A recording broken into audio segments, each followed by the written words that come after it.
So I just threw a bowl and went through the whole process kind of slowly. This time I'm going to go through it a little more quickly in case you want to review, but you don't want to have all of that time. So I've again got 2 pounds of clay here, making a bowl. It's been wedged, and now I'm getting it wet, my hands wet. I'm going to wheel wedge where I'm pushing down into the wheel head. Clay starts forcing up between my hands. I raise up just to cone it, add water, press it down. Same thing, pressure, again remembering to always keep your elbows anchored in your leg or your hip. That's really important. I see students struggle a lot of the time because they're doing this and they're trying to control everything with your hands. That's very hard to do because you've got centrifugal force working against you all the time that you're on the wheel.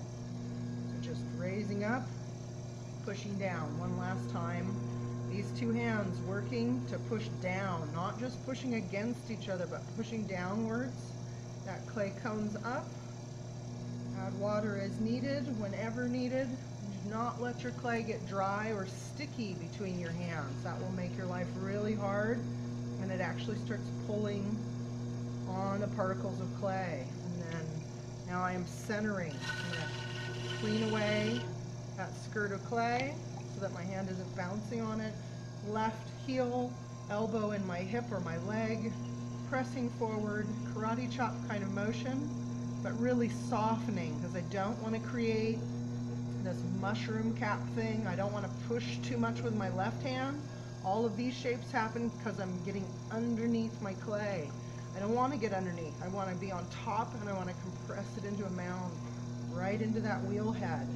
So using my 2 hands together, really focusing on pushing this clay into a mound that fits nicely in my hands, but is right in the center of the wheel.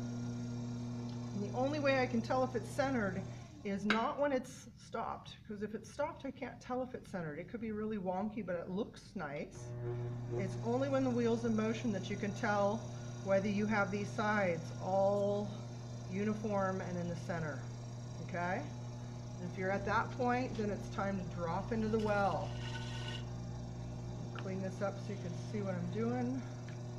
A little water, fingers on top. Now the first time I did it this way, this time I'll show you having your hands, having your thumb there in the center. You're going to push down. So I tend to use one thumb on top of the other to press down into the clay. When you get to the point where maybe it starts to feel uncomfortable because my thumbs aren't super long, I'm not going to just dive right down in. Then now that I've made a nice depression, you can go in with your fingers, or you can reposition with your thumbs and really press down into that clay. Okay. Once I feel like I'm getting fairly deep into the clay, I want to stop and measure. You always have to measure. This is not something you ever want to risk, because you could have tons of clay and not realize it, or you could have a teeny amount of clay and not realizing it. It's just visually very difficult to see. So I still have kind of a lot of clay there, so I'm going to press a little bit further. And then again, I'm not going to guess. I'm going to put my tool back in, slide finger, hold it in place, lift it out, and now I've got a healthy thickness for that base, okay? Now I'm going to open the well a little bit so my hand is dropped into the well. Again, I always use my hands together and always my elbows against my body. So a little pressure to open up this well. Okay. I don't want water sitting down in the bottom of it, so I'll always take that out. But again, you kind of always are dropping water on and taking water off because you need your clay wet for your hands to work well on it, but you don't want water just sitting in your piece. So I'm raising my walls. I'm working at that 3 or 4 o'clock on a clock face position on the on the wheel. Okay, left hand on the inside. I use a knuckle method, so I'm going to use my knuckle, press in a little bit at the base, down at the wheel head is where you want to begin, and then using both hands, even pressure, just move up that wall. I am not going to go over that top edge, because if I go over that top edge, what you see students do is create this lump, and that's really a pain in the neck, and most people have a really hard time smoothing that back out again. So you always want to go pressure at the base, using your outside hand for most of that pressure. Raise the walls up, using your hands interlocked so you can feel the pressure between them, and all the way up to the top, but do not go over the top. Release, give a little compression at that top edge, and then your wall is nice and strong and consistent. The most difficult thing for beginners is to know how much pressure to add, or they'll put a lot of pressure at the base, they'll start moving up and release pressure, and then they'll put a ton of pressure again, and then move up. Or even more commonly is to put too much pressure at the base and then just ease off and go all the way up. And then the whole top of their piece will tear off in the next 2 or 3 pulls, and they're confused. What keeps happening? You've got to add even pressure at the base, not too much. You want to go in about 1/4 of an inch or so, and then very even pressure as you go up the walls. And this takes practice. You might have it happen great a couple of times, and then suddenly all of your pieces are tearing. It just is practice. You've got to really concentrate on having even pressure and feeling your clay, not just going through the motions and thinking that the motions alone are going to do it. You're always responding to your clay. So I'm opening it up a little bit. I'm going to clean that bottom skirt off before I get too far, because it's much harder to clean off once I kind of open up the shape, and I have to dig underneath it. I don't want to do that if I don't have to.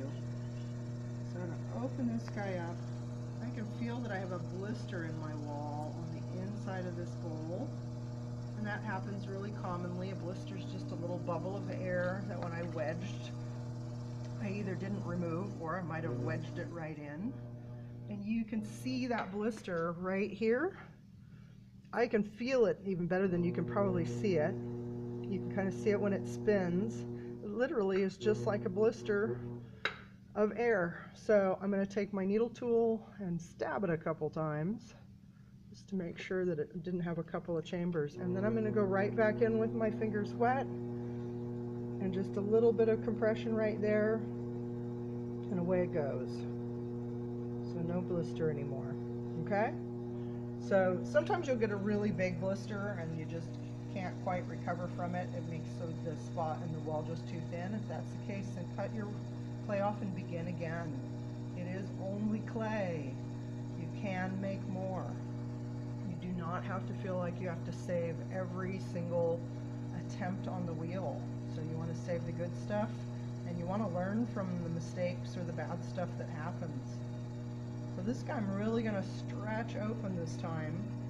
Our last bowl was pretty tall. So this is why I'm going to make a little more on the wide side. And because it's nice and wide and open, you can also see the method that we use. If the bottom of your piece is kind of lumpy or wumpy or undulating, you can use this rubber rib. There's kind of a rounded side and this very flat side. I want to use the rounded side, and basically I'm going to use it like an extension of my finger. I'm going to have a really good grip on it. You can see it is wet, and I'm going to press down in the inside of my piece and compress that clay. So I'm adding enough pressure that I'm totally bending this tool. You can see it's located at that 3 or 4 o'clock on the wheel head. I am not going to try to do this over here, or I'm going to dig into my clay and just destroy it. So I always set it down gently, compress it down, and you really can make a very nice clean base of your bowl. If you struggle with really opening your bowl up, using this tool can really do that, because once you get in here, your clay is going to spread out a little bit. So you can have a really nice wide bowl. Again, my shape is pretty much there. I've trimmed most things away. But think about that top edge. It's not all squared off at the moment. I want to compress it one more time before I'm done. But again, I don't want these sharp little edges there. So I'm going to use my plastic, just the edge of it, wrap it around. Again, very gently. I'm not pressing, because if I press, I'll just destroy this wall again, or really shove my wall of clay down. And now I have this nice rounded rim. I'm going to use my wooden rib just to clean out a little bit of clay underneath. Puddle of water, wire tool, just the part that I need, go straight through, push my bowl into that puddle. Now it's released, piece fingers under both sides, just a little bit of extra pressure, lift it off and set it down. You'll notice when I pull either of these bowls that I'm not touching them a whole bunch. And that's the thing that's also very difficult for beginners. Clay feels really good in your hands. It's fun to kind of handle things, but the more that you handle them, the more risk you have of destroying the walls. Okay? So I'm going to let these set. They would normally set overnight, especially for students, or they could set for 3 or 4 hours.